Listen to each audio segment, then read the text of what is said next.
Buenas tardes. En esta sesión voy a leer un texto titulado El ensayo académico, la incertidumbre de no saber qué escribir ni cómo hacerlo. ¿Cómo empiezo un ensayo? ¿Qué temas desarrollo? Probablemente muchos de nosotros tengamos historias propias o prestadas de lo que ha significado esta labor. Efectivamente, para los estudiantes universitarios, redactar un ensayo académico supone una serie de incertidumbres ante el hecho de no saber qué escribir ni cómo hacerlo. En las líneas que siguen, examino algunas de ellas. Examinar digo, y mejor sería que examine el lector y medite sobre su experiencia de vida. Como punto de partida, urge elegir un tema, tarea nada sencilla. Hay presión e incluso desesperación al punto de pedir a otros que nos den una idea para comenzar. Pero los temas no se presentan por encanto, ustedes lo saben, yo lo sé.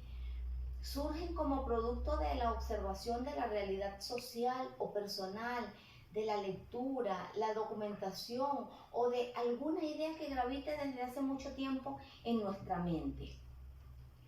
Lo cierto es que un tema tiene algo de sistema atómico, de núcleo en torno al cual giran los electrones.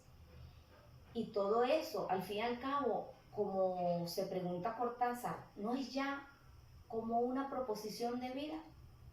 Sin embargo, el tema tiene la anchura del Pacífico. Es necesario establecer un tópico.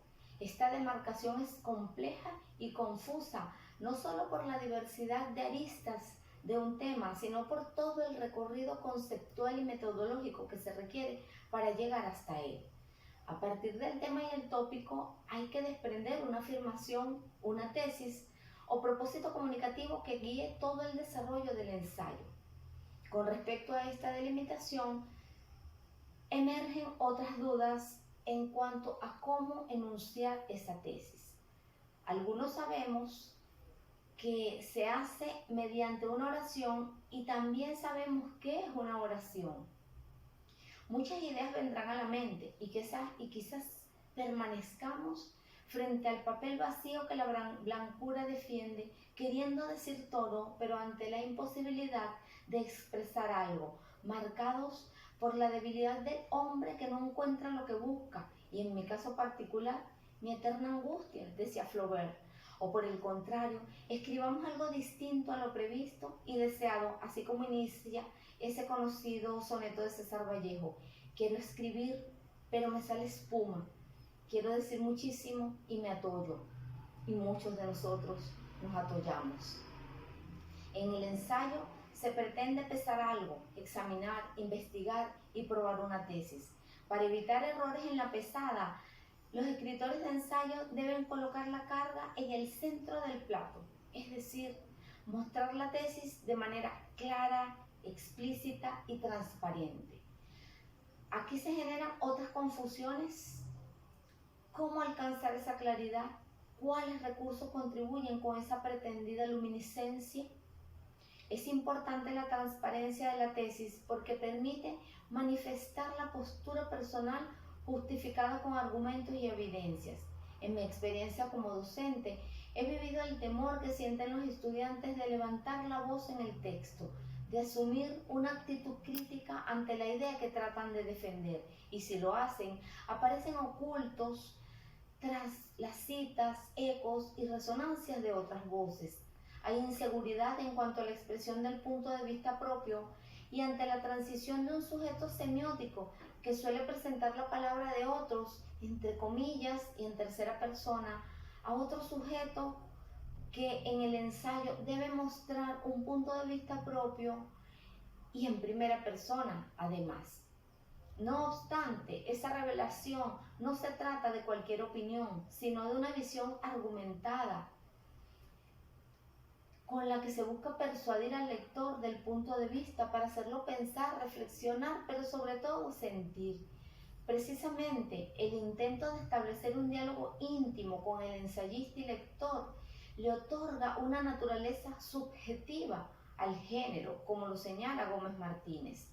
Este carácter personal es quizás Uno de los mayores dilemas de nuestros estudiantes al no saber cómo iniciar el peregrinaje por los laberintos del ensayo, buscando la exactitud y la precisión de las ideas para dialogar con sus destinatarios y persuadirlos.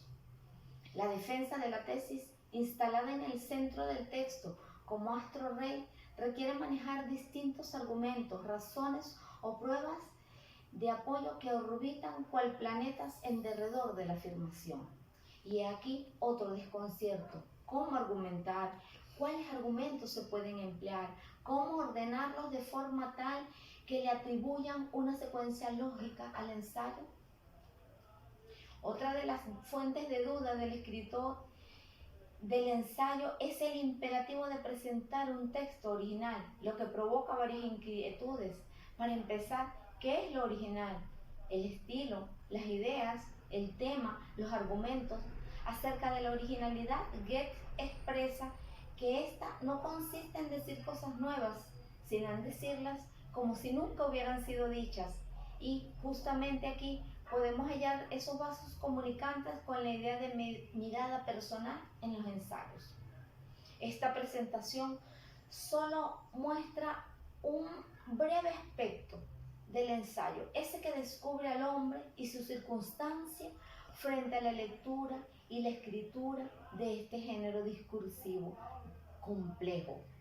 En todo caso, considero que los estados de incertidumbre y temor del estudiante se pueden disminuir a través de una enseñanza explícita que caracterice claramente el género, analice textos ejemplares y modele tanto la comprensión como la escritura del ensayo. Con todo, este es solo el comienzo. La dedicación y la práctica constante nos orientarán por estos caminos de luces y sombras, pues tal como lo señala Ernest Hemingway en Muerte en la tarde, hay ciertas cosas que no se pueden aprender rápidamente, y para aprenderlas tenemos que pagarlas muy caras con nuestro tiempo, que es todo lo que poseemos. Gracias.